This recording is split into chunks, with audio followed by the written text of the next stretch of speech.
Efendim kısa bir ara demiştik. Kaldığımız yerden söyleşimizi sürdürüyoruz. Değerli hocam, yardımcı doçent doktor Sayın Durmuş Akalın'la ibretlik hayat hikayeleri dediniz. Onlara isterseniz şöyle birkaç tanesini başlık olarak bir verin, sonra açalım. Evet. Örneğin Seyit Onbaşı'dan bahsedebiliriz. Buyurun. Yahya Çavuş'tan bahsedebiliriz. Mahmut Sabri Bey'den, Hasan Mevsuf Şehitliği'nin kendisinden bahsedebiliriz. İsterseniz önce bir Seyit Onbaşı'yla bir giriş yapalım. Seyit Onbaşı Balıkesir'in Havran ilçesinden gelmiş bir askerimiz. Bir köyden gelen bir asker. Askerlik eğitimi olmayan birisi. Bu konuda uzmanlaşmış değil. O gün 18 Mart 1915 günü yoğun bir bombardıman altındalar. Rumeli Mecidiye tabyasına görev yapıyor.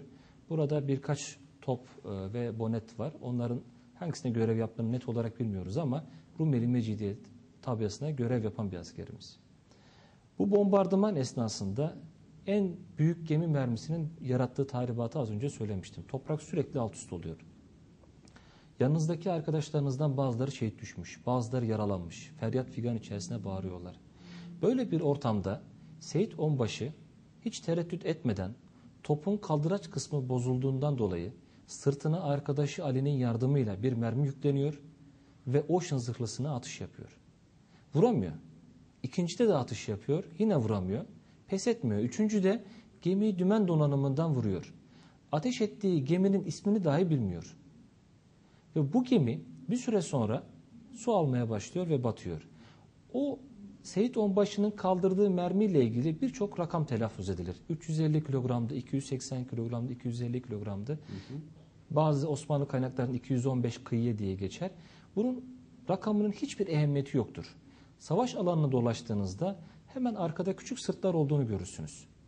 O zamanki savaş teknolojisiyle gemilerden atılan mermiler bu tepelerin arkasına vuramıyor. Aşırtma atışlar yapamıyorlar. Buraya gidip hayatta kalabilirsiniz. Bu garanti. Ama buna rağmen siz ön safta duruyorsunuz ve diyorsunuz ki ben bir asker olarak dahi üzerime düşeni yapmalıyım. Ve yapıp savaşın seyrini değiştiren bir hamle yapıyorsunuz. Yüz binlerce insanın olduğu, 103 savaş gemisinin karşı tarafta olduğu bir donanmaya rağmen siz tek kişi o iradeyle bunu gerçekleştiriyorsunuz. Savaş bittiğinde, daha doğrusu savaş devam ederken Seyit Onbaşı'nın bu kahramanlığı biliniyor. Ve bir resmini almak istiyorlar. Aynı merminin kaldırılarak bir görüntüsünü almak istiyorlar. Birkaç defa yükleniyor ve kaldıramıyor. Ve şöyle diyor. Allah bu millete bir daha böyle anlar yaşatmasın. Ben de böyle bir mermi kaldırmayayım diyor. Ve resimlerini gördüğümüz o fotoğraftaki mermi ise maketten yapılan bir mermi olarak çekiliyor. Bu son derece anlamlı. Yani bu beni çok etkiler. Bundan sonra Seyit Onbaşı ile ilgili başka anekdotlar da vardır. Yani Mustafa Kemal ile münasebetleri işte bunlar da ifade edilebilir ama burada beni etkileyen şudur. Arkaya güvenli yere geçip ya ben ne yapabilirim demek yerine siz orada üstünüze düşen sorumluluğu sonuna kadar yapıyorsunuz. Bunun dışında Yahya Çavuş'tan bahsedebiliriz. Yahya Çavuş normalde bölükteki bir komutan değil. Bölük komutanı, 10. bölük komutanı şehit düşünce bölüğün sorumluluğunu üzerine almış. Ve siz Ertuğrul Koyun'da hemen çevreleyen bir şekilde siperlerde bulunuyorsunuz. Arkadan muhtemelen takviye gelmeyecek. Buna rağmen siz aradaki boşluklarda biraz daha güvenli yerlere çekilmek yerine kararlı ve metanetli bir şekilde gelen İngiliz birliklerini, bunlar da 29. Piyade Tümenine bağlı askerlerdir. Bunları net bir şekilde karşılıyorsunuz ve şöyle diyorsunuz. Bir değil birkaç hedefi birden vurmaya çalışın. Cephaneniz de sınırlı. Bu açıdan Yahya Çavuş'un anıtının oraya yapılması Ertuğrul Koyun'daki o kahramanlığı unutmamak içindir. Örneğin Hasan Mevsuf Şehitliği. Kepez'de o güne yaklaşık 4000'e yakın merminin düştüğünden söylemiştik. Normalde savaş alanlarında tabyalar var. Üzeri toprakla kaplı. İçinde cephane koyuyorsunuz, silah koyuyorsunuz, kendiniz saklanıyorsunuz. Böyle yerler olmadığı halde siz burada en yoğun bombardımana rağmen orada kalıp savaşın kaderini tayin edecek bir noktada olduğunuzu biliyorsunuz ve geri adım atmıyorsunuz. Ve savaş başlamadan önce birkaç defa izin istiyor Hasan. Bu istediği izinler verilmiyor. Çünkü kritik bir noktada. Sonrasında diyorlar ki komutanı bunu veremeyiz. Birkaç defa yineleniyor. En sonunda komutanı kendisi Hasan'a söylüyor. Diyor ki İstanbul'da kızın olmuş. İstersen gidebilirsin. Bu 18 Mart taarruzundan önce. Buna rağmen Hasan birliğini terk etmiyor ve orada kalıyor. Ve şehit düşüyor. O gün şehit olacağını bile bile beni etkileyen kısmı şudur. Bir çocuğunuz olmuş, bir bebeğiniz olmuş. O sizi müthiş bir şekilde çeker. Ama siz buna rağmen vatan sevgisini bir adım öne koyuyorsunuz. Çünkü o çocuğun, o neslin yetişebilmesi için bu toprağın hür ve özgür olması gerekiyor. Bunlar son derece önemli anekdotlar. Daha birçok anlatılacak şeyler var. Örneğin Mahmut Sabri Bey, 3. Tabur Komutanı, 26. Alay'ın 3. Tabur Komutanı Mahmut Sabri Bey, Albayrak sırtında yapılan çatışmalar sırasında askerlerine bizzat cephane taşıyor. Ve omuzundan vuruluyor. Yaralandığını da kendi askerleri söylüyor. O heyecanla bunun bile farkında değil.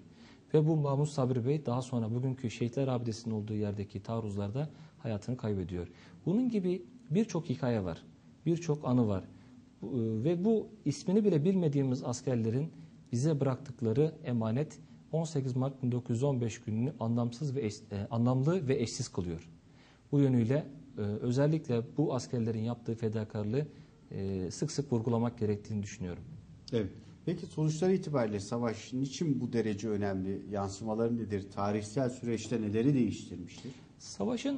Savaş sırasında savaştan hemen sonraki sonuçları var. Bir de günümüz Türkiye'sini etkileyen sonuçları var. Son kısmı isterseniz özellikle. Özellikle son kısmı vurgulayacak olursak bu savaşta biz bir özgüven kazanıyoruz.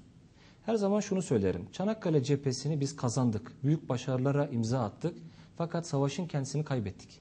Birinci Dünya Savaşı'nı kaybederek Osmanlı İmparatorluğundan olduk. Bu cepheyi kazanarak yeni bir Türkiye'nin kurulmasının önünü açtık. Bu cephede en üst düzey komutanından en alt düzeydeki askerine kadar herkes büyük devletlerin yenilemez olmadığını gördüler. Ve bunu daha sonraki kurtuluş mücadelesinde de aynen tatbik ettiler. Bu savaşlar bize Mustafa Kemal Atatürk, Fevzi Çakmak, İsmet İnönü, Nuri Conker, Cafer Tayyar Paşa gibi, Şefik Aker gibi birçok ismi kazandırdı. Ve bu isimler Türkiye'nin kurulmasına da önemli roller aldı.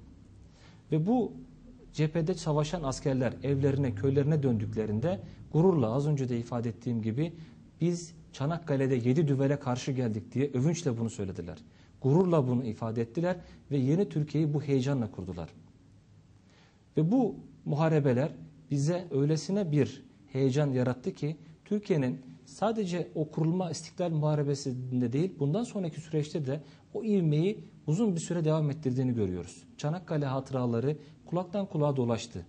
Oradaki kahramanlıklar herkes tarafından bilindi, anlatıldı. Fakat kayıtlar olmadığı için, bunlar yazılı olarak kayıt altına alınmadığı için birçoğu zaman içerisinde unutuldu. Ancak unutulmayan bir şey vardı. Biz hasta adam diye tarif edilirken tekrar kendimize gelerek bir millet olarak bir bütünlük içerisinde bu muharebeyi yaptık. Ve bu muharebelerde özellikle bize Çanakkale şehitlikleri hala da anlamlı bir mesaj verir. Şehitliklerdeki isimler, geldikleri yerler ve yaşları bize çok şey anlatır. Bu cephede şunu da vurgulamak lazım. Asker alma usulleri şimdiki gibi geniş bir alanda değil, bölgesel olarak yapıldığı için Denizli bölgesinden de bu yörenin insanlarından da çok sayıda gidenler olmuştur. 11. Tümen Settülbahir muharebelerinde yoğun olarak çarpışmışlardır. Çanakkale şehitliklerini Gelibolu Yarımadası'na gidenler Mülazim-i Sani Mustafa Efendi ya da günümüz tabiriyle Üsteğmen Mustafa Efendi Sargıgeri şehitliğine gittiğinde yoğun bir alanda Denizli diye böyle bu alandan gitmiş, hayatını kaybetmiş askerlerimizin olduğunu görürler. Ve Denizli'nin de bu yörenin de insanların da bu muharebeye nasıl katıldığını orada kendileri de bizzat müşahede etmiş olabilirler. Evet. Devlet, ordu ve sonuç itibariyle milletin varlığı yolunda seferber ettiği bir savaştan bahsediyoruz. Öyle ki geride iş tutacak güçte toplum içinde yetişkin erkek neredeyse kalmamış. Evet. Öyle bir zorlu süreci de yaşamış toplum değil mi hocam? Evet. Savaş bittikten sonra savaşı kazanıyoruz ama çok şey kaybediyoruz. Özellikle yetişmiş insanlarımızı kaybediyoruz. Gençlerimizi kaybediyoruz. Bu memleketi ayağa kaldıracak, tekrar toparlayacak, üretim yapacak, yeni nesiller yetiştirecek insanlarımızı kaybediyoruz. Ve bunu özellikle kaygı duyan, o eğitimli insanlarımız arasında daha fazla hissediyoruz. Ve bundan dolayı da Sakarya Savaşı devam ederken daha o süreç başlamamışken onun hazırlıkları içerisinde biz Ankara'da eğitim şurası yapıyoruz. Eğitim son derece önem verilen bir husus. Çünkü bize evet yeni bir muharebe yapmışsınız, başarı elde etmişsiniz, yeni bir ülke kurmuşsunuz ama bunun devamlılığını sağlamak için ve Çanakkale'de yaşadığınız o anlara tekrar geri dönmemek için bunu tekrar inşa etmeniz gerekiyor. Ve bunun göstergesi de Çanakkale'de yine kendisini bize açık bir şekilde belli eder. Çanakkale'deki yapılan tabyalar, istihkamlar, o savaş hazırlıklarının büyük bir kısmı 19. yüzyılda yapılmıştır. Yani Osmanlı Devleti gerilediği sırada yapılmıştır. Osmanlı Devleti'nin en güçlü olduğu dönemlerde biz sadece bugünkü Kilitbahir ve Çimenlik kalelerini biliriz. Eski ismi Kilidülbahir, denizin kilidi ve Kalay Sultaniye olarak bilinirdi. Bunun dışında çok fazla bizim burada bir tertibatımız yok. Çünkü bir düşman donanmasının gelip buraya geçeceğini tahmin etmiyoruz. Ama devlet gerileyince, sınırlar küçülünce ve 19. yüzyılda örneğin Çeşme baskınından sonra düzenlemeler yaparız. 1806-12 sırasında savaşlar, Osmanlı-Rus Savaşı sırasında bir İngiliz donanması 1807'de Çanakkale'den geçer gider. Bundan dolayı tedbirler alıyoruz. Yani o gerileme bu hazırlıkları doğurmuştur. Önemli olan o noktaya gelmemek aslında. Siz şimdi anlattığınız su gibi aktı geçti sohbet ama yeni nesil özellikle tarih ve isimlerin çokluğu nedeniyle tarihe biraz soğuk bakıyor. Az önce de belirttiğim gibi büyükler de yeni neslin tarihini bilmemesinden şikayetçi. Bu konuda peki sizin öneriniz, tavsiyeniz ne olur? Bu konuda ezber yapılmamasını, tarihi bir ezberlenecek malzeme olarak görmemelerini, hissetmelerini, şöyle bir gözlerini kapayarak empati kurmalarını, o askerlerin yerlerine kendilerini koymalarını isterim. Ve oraya gittiğinizde o ezberlediğiniz şu savaş, şu kadar rakam, bu kadar insan şehit oldu, bu kadar insan hayatını kaybettiğinden ziyade insanı orada hissettiğiniz anda etkileniyorsunuz.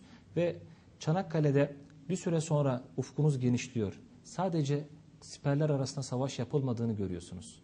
Denizden üzerinize atılan bir sürü mermi var. Onlarla mücadele ettiğinizi görüyorsunuz. O zaman imkan varsa gidip yerinde mi Evet, görmek? denizaltıların çok etkin bir şekilde kullanıldığını görüyorsunuz. Uçakların etkili olarak kullanıldığını görüyorsunuz. Makinalı tüfeklerin kullanıldığını görüyorsunuz. Yerin altında da savaş yapıldığını görüyorsunuz. Lağımlar kazılarak siperlerin arasına patlayıcılar yerleştirildiğini görüyorsunuz. Ve kış aylarında iklimin bu insanları, düşünün, siperlerin içerisinde ağzına kadar kar dolmuş. Siz burada yaşıyorsunuz aynı zamanda. Bunları düşünüyorsunuz ve bunları hissettiğinizde tarih gerçekten daha iyi öğrenilmesi gereken, geçmişe daha iyi bakılması gereken bir açı yakalamış oluyorsunuz. Evet. Zamanın farklı seyrettiği, hayatın bir başka yaşandığı savaş cephesini anlattınız. Bize teşekkür ediyorum hocam. Ben teşekkür ederim. Çok Kolaylıklar diliyorum çalışmalarınızda. Değerli hocam, tabii çeşitli okulları, yüksek okulları da dolaşıyor. Hafta dolayısıyla gençleri de bu konuda bilgilendiriyor. Sağ olsun bugün bizi de kırmadı, programımıza katıldı. Bu kısa söyleşinin içerisinde Çanakkale Savaşı ve Zaferi'nin önemine değinmeye çalıştık.